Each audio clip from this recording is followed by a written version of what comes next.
Bismillahirrahmanirrahim.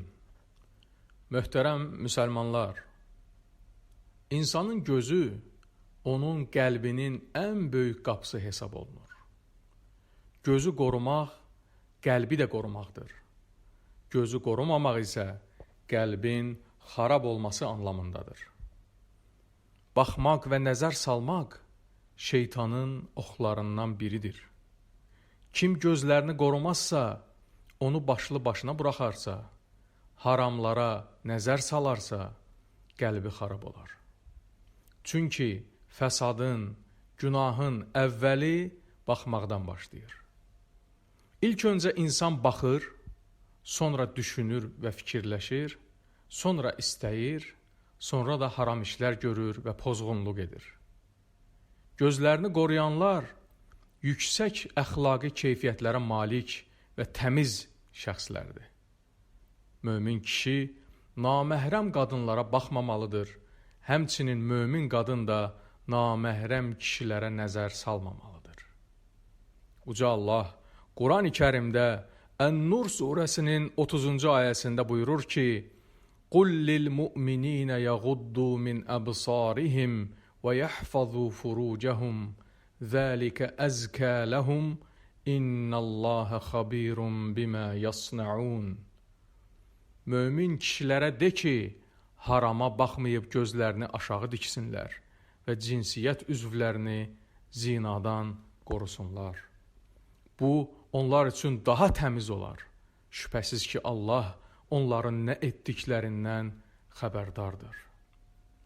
31-ci ayədə isə qadınlara müraciət edərək buyurur ki, mömin qadınlara da de ki, harama baxmayıb gözlərini aşağı diksinlər və cinsiyyət üzvlərini zinadan qorusunlar.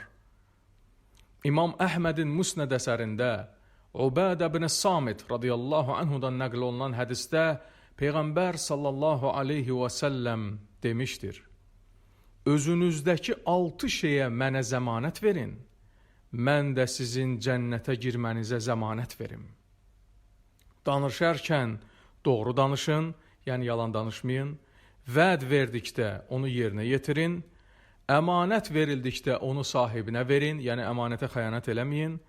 Cinsiyyət üzvlərinizi zinadan qoruyun. Gözlərinizi harama baxmaqdan çəkindirin və əllərinizi haramdan, zülmdən qoruyun. Buxari və Müslimin səhih əsərlərində Əbu Səid Əl-Xudri radiyallahu anhudan nəql olunan hədisdə Allah Rəsulü sallallahu aleyhi və səlləm demişdir: "Yollarda oturmaqdan çəkinin." Soruşurlar ki, ey Allahın Rəsulü, axı oturmasaq alınmır, oturub söhbət edirik.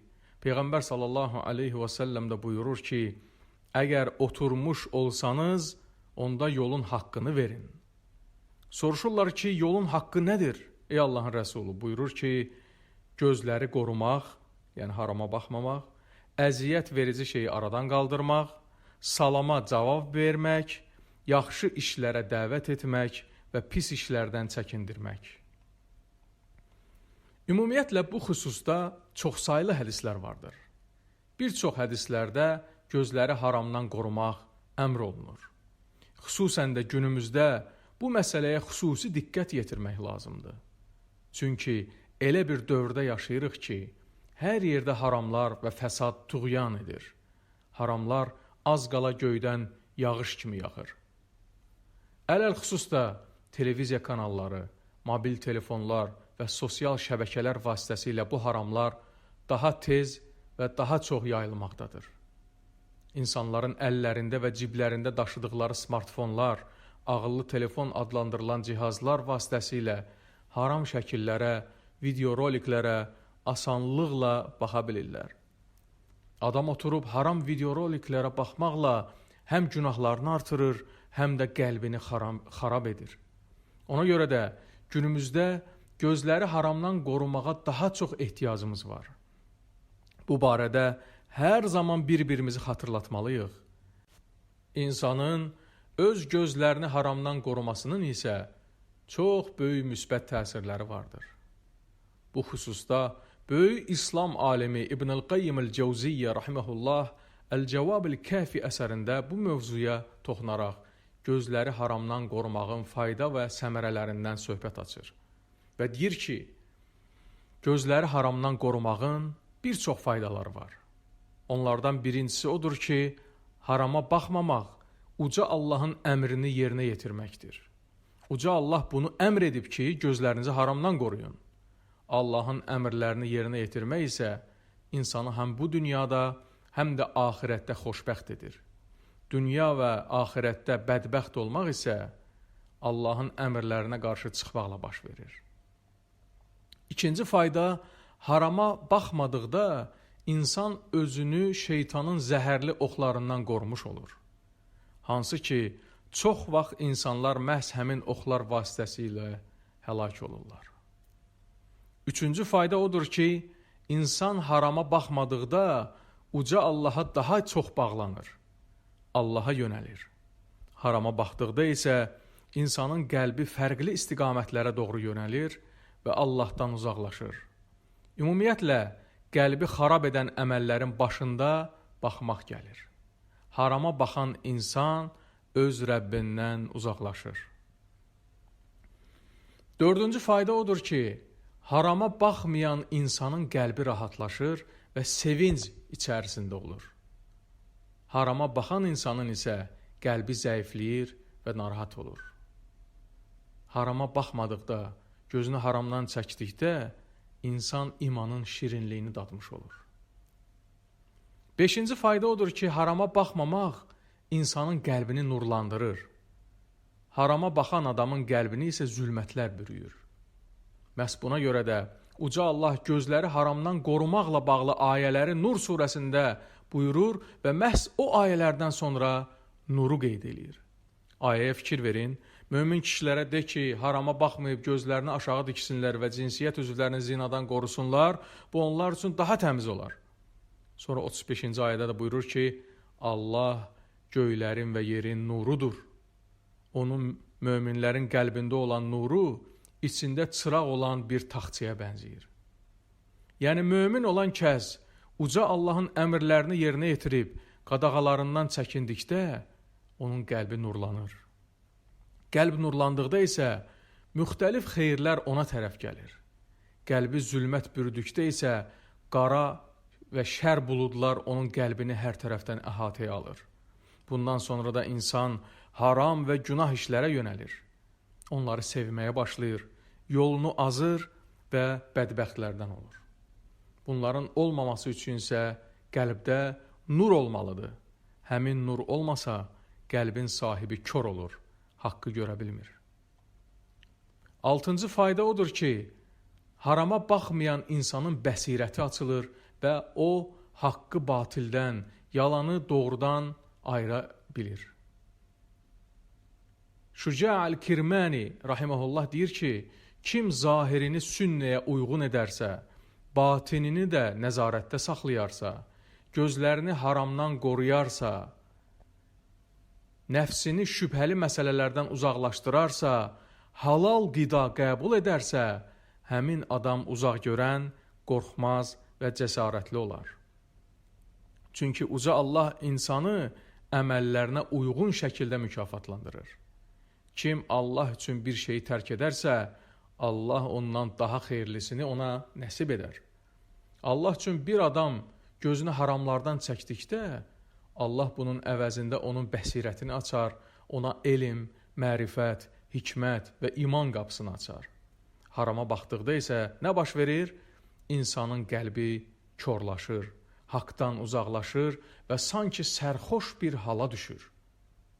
Uca Allah Əl-Hicr surəsinin 72-ci ayəsində buyurur ki, ey Muhammed, sənin canına and olsun ki, onlar sərxoşluqları içində veyil-veyil gəzirdilər.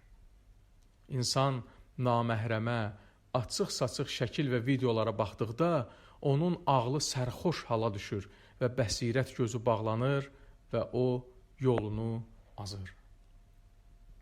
7-ci fayda odur ki, harama baxmamaq insanın qəlbini şücaətli, sabit və güclü edir. Beləcə uca Allah ona güc-qüvvət üstünlüyü verir. Necə ki, hədisdə gəlir ki, kim nəfsinin istəklərinə müxalif olarsa, şeytan onun kölgəsindən belə qaçar. Haramlara baxan adamın aqibəti isə bunun əksi olur.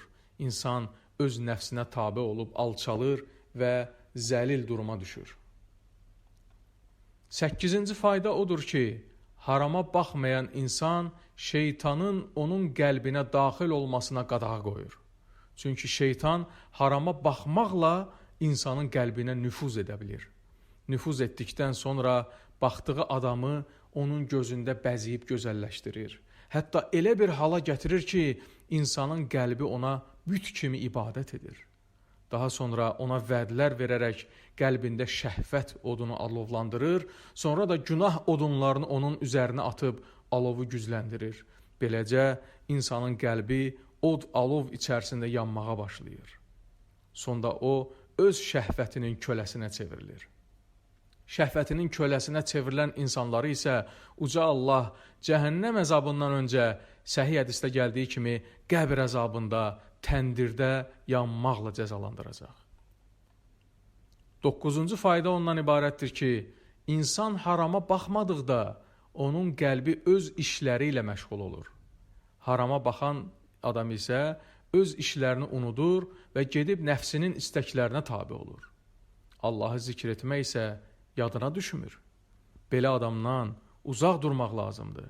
Uca Allah Əl-Kəhf surəsinin 28-ci ayəsində buyurur ki, qəlbini bizi anmaqdan xəbərsiz etdiyimiz, nəfsinin istəklərinə uyan və işləri səmərəsiz olan bir kimsəyə itaət etmə. 10-cu fayda da odur ki, insanın gözü ilə qəlbi arasında bir yol vardır. Göz halala baxdıqda qəlb düzəlir, harama baxdıqda qəlb xarab olur. Xarab qəlbli adamlar haramlara baxmağı xoşlayır. Demək, qəlbin salamatlığı harama baxmamaqdan keçir. Bəzən görürsən ki, zahirən yaraşılı bir adamdır, amma qəlbi xarabdır. Haramlar onun qəlbini xarab edib. Bu əzəmətli 10 faydaya hər bir mömin kişi və qadın diqqət yetirməli, gözlərini haramdan qoruyaraq qəlbini islah etməyə çalışmalıdır. Çünki qəlbimiz xarab olsa, sonumuz da acınacaqlı olacaq. Uca Allahdan diləyirəm ki, bizi, yaxınlarımızı və övladlarımızı harama baxmaqdan qorusun, qəlbimizi islah etsin. Şübhəsiz ki, O hər şeyə qadirdir. Amin. Vəlhamdülillahi Rabbil aləmin.